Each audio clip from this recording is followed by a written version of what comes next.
بسم الله الحمد لله والصلاة والسلام على رسول الله وعلى آله وصحبه ومن والاه. اللهم نور قلوبنا بالعلم وزين أخلاقنا بالحلم وافتح بيننا وبين قومنا بالحق وأنت خير الفاتحين. On a beaucoup parlé de la conquête de Badr. Les prédicateurs, les orateurs et les écrivains en ont parlé aussi. Les événements de cette conquête continuent à être nécessairement présents dans la mémoire des musulmans.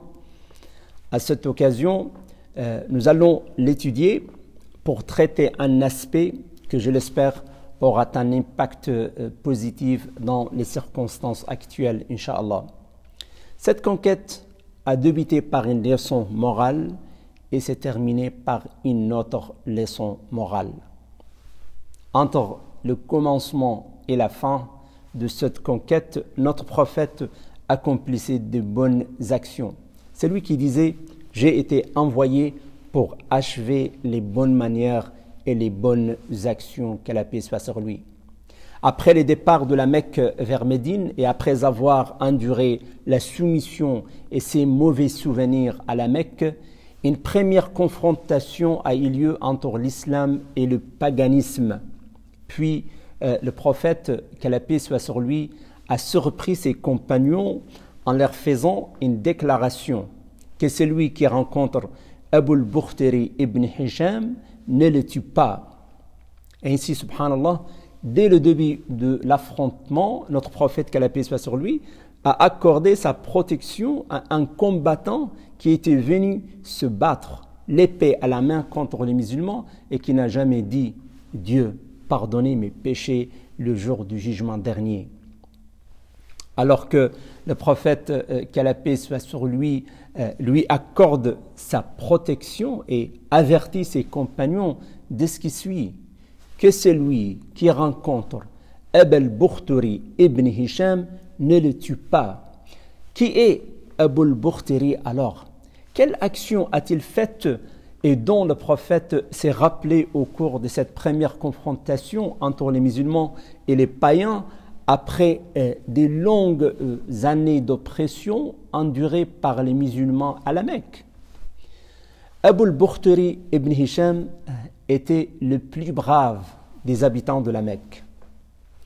Bien qu'il soit païen, il défendait le prophète, que la paix soit sur lui, et était parmi ceux qui ont cherché à abroger le pacte de boycott que la tribu de Quraysh a imposé à Bani Hashim, la tribu du prophète, que la paix soit sur lui.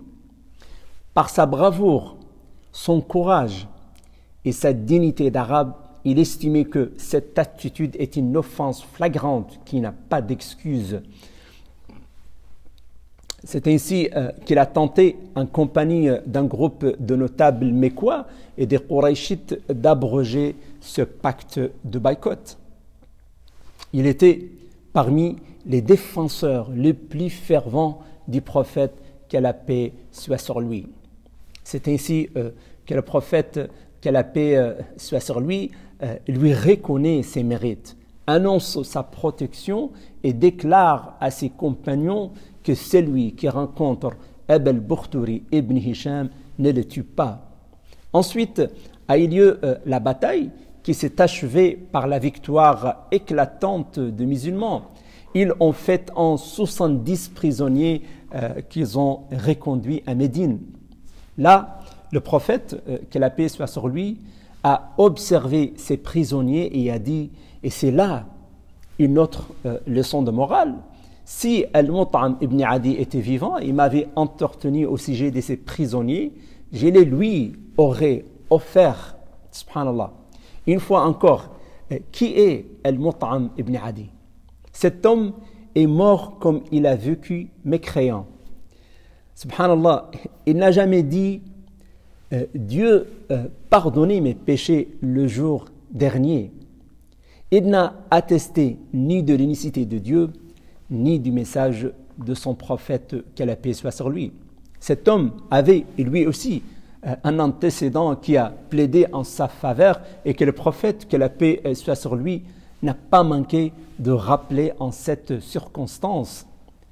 Vous rappelez-vous le voyage qu'affectuait le prophète à Taïf et le mauvais accueil que lui ont réservé ses habitants.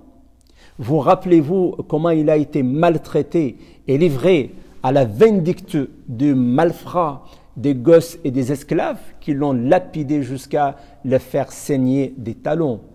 Puis, notre prophète a voulu, bien sûr, retourner à la Mecque, mais il n'a pas pu le faire que sous la protection d'Al-Mut'am ibn Adi, qui a recommandé à ses enfants de prendre leurs armes, de l'escorter jusqu'à la Kaaba, où il s'est arrêté au milieu de la place et a dit aux Qurayshites: « Ô peuple de Quraysh, j'ai accordé ma protection à Mohammed. » Ils l'ont regardé et lui ont dit: « Tu es l'homme dont on ne transgresse pas la parole. » Non. C'est ainsi que le prophète a pu entrer à la Mecque sous la protection d'Al-Mut'am ibn Adi. Al-Mut'am, subhanallah, a continué par la suite avec bravoure à s'opposer aux exactions des mécréants. Après l'émigration du prophète, que la paix soit sur lui à Médine, il s'est adressé aux Qurayshites et leur a dit: « Peuple de Quraysh, vous avez usé de tous les moyens contre Mohammed. Soyez aujourd'hui de ceux qui ne cherchent plus à lui nuire. Cessez vos actions, ne les suivez pas et ne les poursuivez plus. » Subhanallah. Et puis il a dit: « S'il l'emporte, ce sera à son honneur, et votre aussi. Et s'il échoue, cela vous épargnera le mal que vous auriez eu à le combattre. » En présence des prisonniers, le prophète sallallahu alayhi wa sallam se rappelle encore d'Al-Mut'am et déclare: « Si Al-Mut'am ibn Adi était vivant, il m'avait entretenu au sujet de ses prisonniers, je les lui aurais offert. » C'est-à-dire un mot qu'il aurait suffi qu'il le lui demande pour qu'il accède à sa demande. Subhanallah. Quelle est la signification de ces deux attitudes qui ont marqué le début et la fin de cette bataille?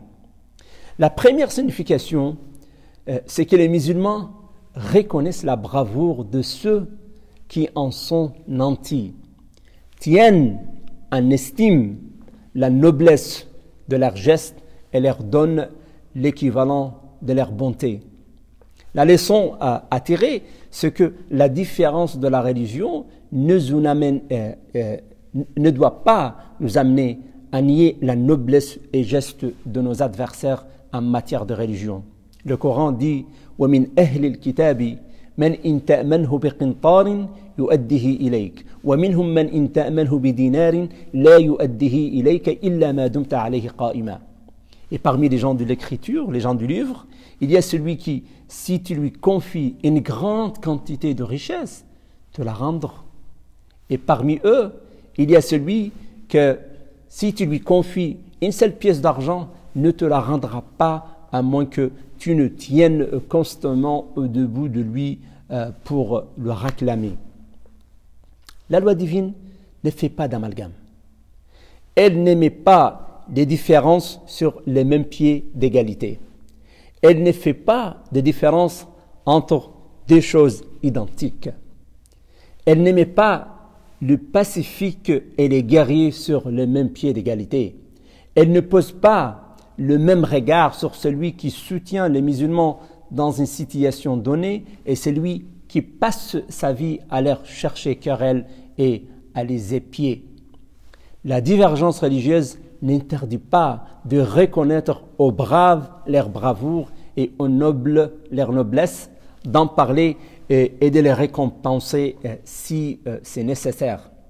Les messagers de Dieu, que la paix soit sur lui, quand il a dit: « Si Al-Mut'am ibn Adi était vivant et m'avait entretenu au sujet de ses prisonniers, je les lui aurais offert. » Al-Mut'am ibn Adi est mort, ce qui veut dire qu'il n'y a pas lieu d'être complaisant à son égard, même si le moment prête à la complaisance. L'homme est décédé, il est mort. Il aurait été vivant, il n'aurait pas été de confession musulmane, ce qui signifie qu'il n'aurait pas assisté à un rassemblement de musulmans, ni augmenté leur nombre. Il n'aurait pas participé à une conquête ou une guerre avec eux au nom de Dieu. Il ne leur sera d'aucune utilité. Il est monté aux cieux. Et malgré cela, subhanallah, son comportement a été apprécié. Malgré ça, son comportement a été apprécié. En dépit de l'amertume de ses compagnons, suite aux souffrances subies durant leur séjour à la Mecque, le prophète, que la paix soit sur lui, a eu le courage de les informer de sa prise de décision à son égard. Les musulmans ne peuvent oublier ce qui a été fait à Ammar ibn Yasr, ce qui a été fait à son père et à sa mère. Ils n'oublient pas ce qui a été infligé à Bilal quand on les traitait, on les traînait sur le ventre, puis sur le dos, sur la terre brûlante de la Mecque. Qu'on mettait des pierres surchauffées sur sa poitrine. Les âmes étaient chargées d'amertume, subhanallah. Mais cette amertume est une chose, et la justice et l'équité sur lesquelles ont été édifiées la terre et les cieux est une autre chose. La Ummah musulmane est connue pour être juste et aimable envers la création. Mais notre islam est une cause juste, perdue et malmenée aujourd'hui par des défenseurs incompétents, et il n'y a de force ni de puissance qu'en Allah. La hawla wa la quwwata illa billah.